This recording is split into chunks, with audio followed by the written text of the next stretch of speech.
Bismillahirrahmanirrahim. Alhamdulillahirabbil alamin wa bihi nasta'inu ala umuri dunya waddin wassalatu wassalamu ala asyrafil anbiya'i wal mursalin sayyidina Muhammad wa ala alihi wa sahbihi ajma'in. Qala rabbi shrah li sadri wa yassir li amri wahlul 'uqdatam min lisani yafqahu qawli. أما بعد قال أبو ياسين محمد بن سيد علوي المالك الحسن في كتابه تحقيق الآمال فيما ينفع الميت من الأعمال إلى أن قال وفي وصف المؤمن المحبوب المذكور في قوله عليه الصلاة والسلام عن الله ما تقرب المتقربون فساق الحديث. Dan tentang sifat seorang mukmin yang dicintai yang disebutkan fi qaulihi dalam sabda Nabi alaihi salatu wassalam, anillahi, diriwayatkan dari Allah Subhanahu wa taala. Ini namanya hadis qudsi. Ma taqarrabal mutaqarribun, tidaklah melakukan suatu amal pendekatan, mendekatkan diri kepada Allah ya. Al-mutaqarribun, siapa orang-orang yang melakukan pendekatan. Fasaqal hadis, kemudian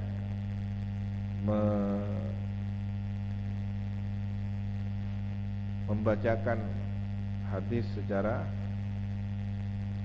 atau fasaqal kemudian berlanjut hadis itu ila an qala ta'ala, sampai kepada firman Allah Subhanahu wa taala atau hadis qudsi, wa ma taraddatu fi syai'in, dan tidaklah canggung aku tentang sesuatu. Ini firman-Nya Allah ya.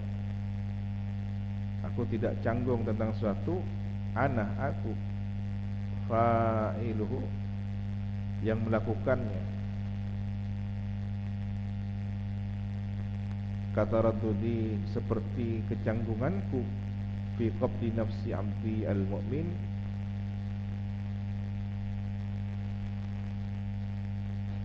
pada saat mencabut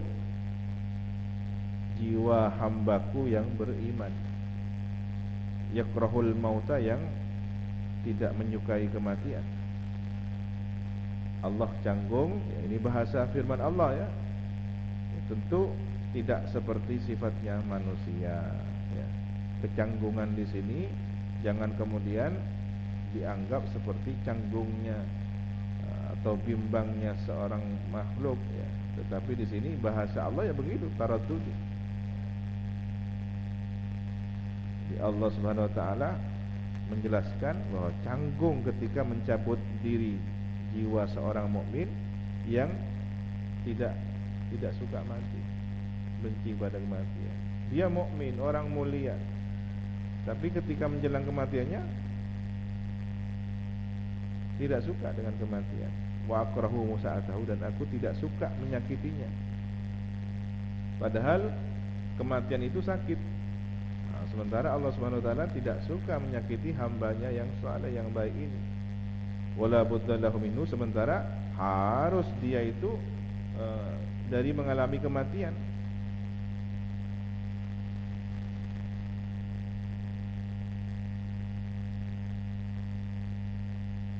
Apa kira-kira di sini pelajarannya? Allah Subhanahu wa taala membuat satu aturan, setiap manusia harus mati, dan kematian ini menyakitkan. Begitu yang akan mati adalah orang-orang pilihan, para rasul, para nabi ya, bahkan malaikat akan mati nanti. Jadi bagaimana? Ya harus dilaksanakan karena sudah ketetapannya Allah. Tapi dijelaskan taraddud, canggung. Ini menunjukkan boleh jadi aturan kebijakan ditetapkan, sementara ada orang yang dilihat dia harus mengikuti proses itu, tapi kasihan dia. Ya sudah, harus lewati, lalui jalan itu aturannya. Handur, maka perhatikanlah olehmu kaifa wasafahu, bagaimana memberikan gambaran Allah Subhanahu wa taala bi karahiyatil maut, dengan ketidaksukaan terhadap mati. ma'akamali imani, bersama sempurna imannya, wa ulwi manzilatihi, dan tingginya kedudukannya, indahu ta'ala, di sisi Allah Ta'ala. Ta'lamu, mengetahui engkau, sihhata ma dzakarnahu, kebenaran atau kesahihan keterangan yang telah menjelaskan kami hu kepada ma itu. Nah, benar kan bahwa kematian itu meskipun tidak disukai, tapi ada orang-orang pilihan Allah yang melakukan itu, memang tidak suka mati. Namun orang yang tidak suka mati itu bukan benci bertemu Allah, tetapi secara tabiat tidak suka pada sakitnya kematian dan terpisahnya dari keluarga yang tersayang. Pisah dengan keluarganya, anak istrinya, menyedihkan. Orang soleh tidak ingin berpisah seperti itu. Wajar kalau ada orang baik-baik tidak suka mati, proses sakaratul maut, ya karena ini. Tapi ingin bertemu Allah, iya. Rindu Allah, iya. Maka harus dilalui, harus dihadapi.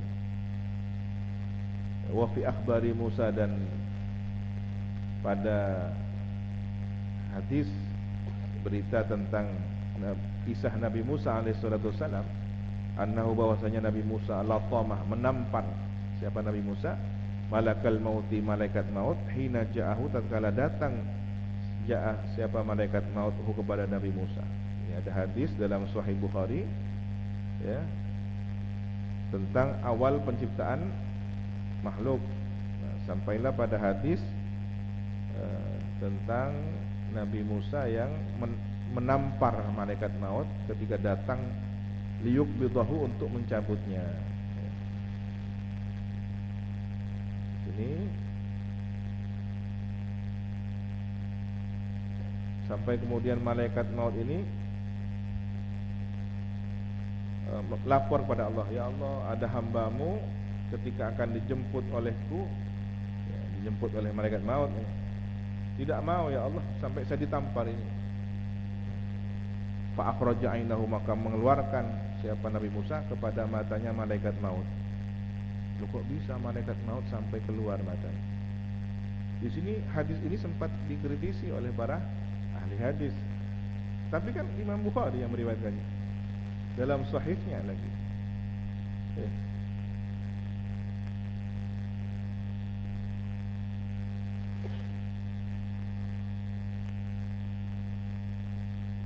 Di sini Nabi Musa minta kepada Allah diwafatkan di dekat Baitul Maqdis. Dibahas oleh ulama hadis ini. Dibahas oleh ulama bagaimana kebenarannya, kesahihannya. Lalu bagaimana kita memahaminya tentang Nabi Musa menampar malaikat maut sampai matanya keluar. Begitu melapor kepada Allah, ya Allah, ini sampai mata saya keluar, ya Allah. Jadi kembalikan lagi oleh Allah, dinormalkan lagi, kembali kepada Nabi Musa.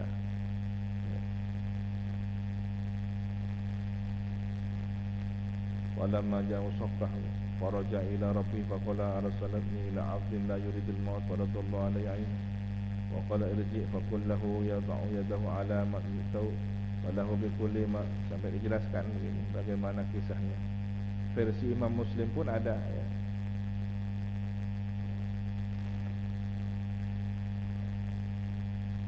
Di sini ada pertanyaan, 3 pertanyaan. Bagaimana Nabi Musa tidak tahu bahwa itu malaikat maut? Bagaimana Nabi Musa membenci kematian? Bagaimana sampai bisa mengeluarkan mata malaikat? Dibahas, ya.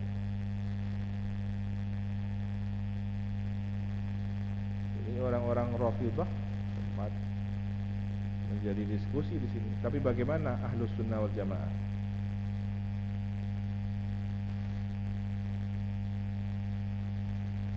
Pertama, malaikat sesekali datang kepada seorang nabi dengan bentuk tubuh manusia, bukan dalam bentuk wujud aslinya. Maka kemungkinan yang terjadi malaikat maut datang kepada Nabi Musa dalam bentuk bukan aslinya. Kalau malaikat maut ini menampakkan aslinya, menakutkan. Maka Nabi Musa, siapa ini? Langsung tempeleng.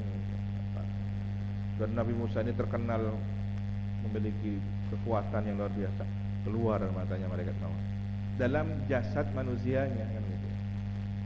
Kemudian melapor pada Allah, ya Allah, saya sampai begini kan.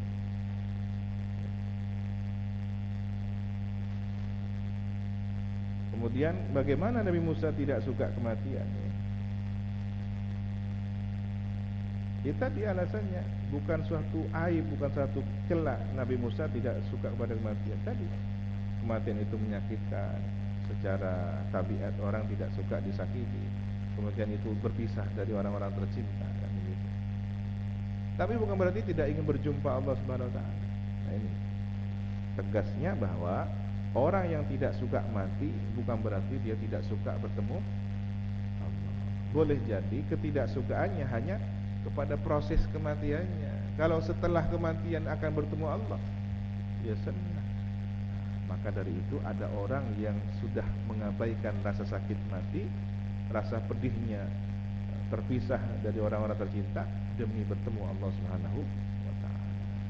Naam, ya qatan qabir karahiyatun maut. Sungguh telah melanda kebencian kepada mati, hatta la tuhassu fi hali, sehingga tidak dirasakan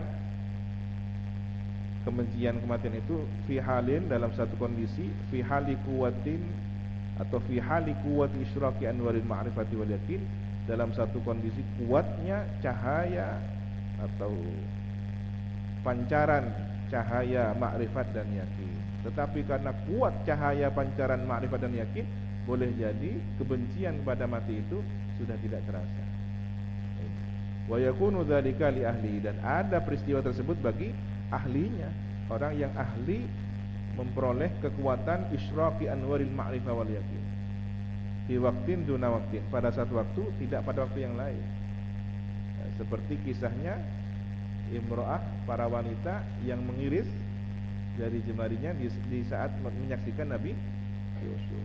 Sakit tetap, hukum tabiatnya mengiris jari sakit, tapi tidak terasa karena terpesona ketampanan Nabi Yusuf. Boleh jadi ada orang melewati kematian, sakit kematian itu, tapi sudah tidak terasa karena rindu perjumpaan pada Allah Subhanahu wa taala. Wa ammal amrul am, adapun perkara yang umum fi ahlil iman, pada umumnya ahlul iman, orang-orang yang beriman, bahwa annahum yuhibbunal maut, bahwa mereka ahlul iman itu senang kepada kematian, lima fihi min liqa'illah, karena dalam kematian itu ada perjumpaan dengan Allah Ta'ala. Meskipun sakit, senang. Kan ada orang senang sakit. Sakit iya, tapi senang. Dipijat itu, oke, tapi senang. Jadi pijat boleh. Kenapa? Tahu hasilnya setelah dipijat, segar, sehat. Contoh lagi, ada orang luka dan harus dijahit. Sakit kan? Iya, tapi ingin sembuh. Iya. Karena tahu bahwa salah satu terbaik cara untuk sembuh adalah dijahit, karena ini lukanya luka menganga, dijahit sakit.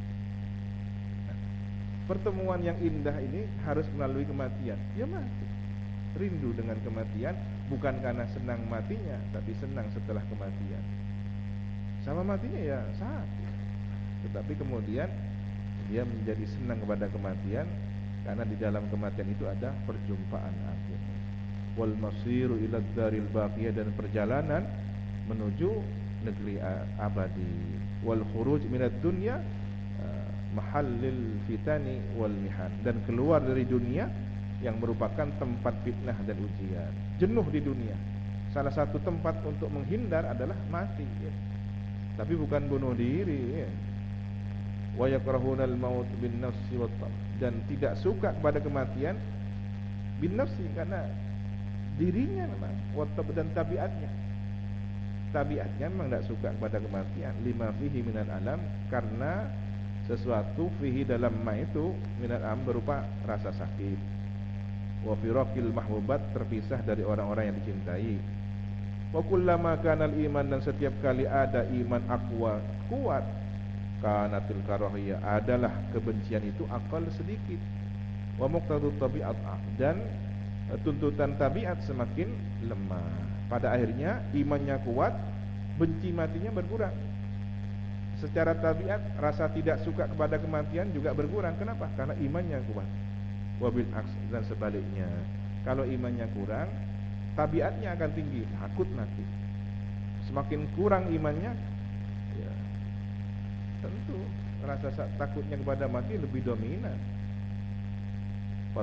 Fatafattan lidzalik, maka cerdaslah engkau memahami hal tersebut.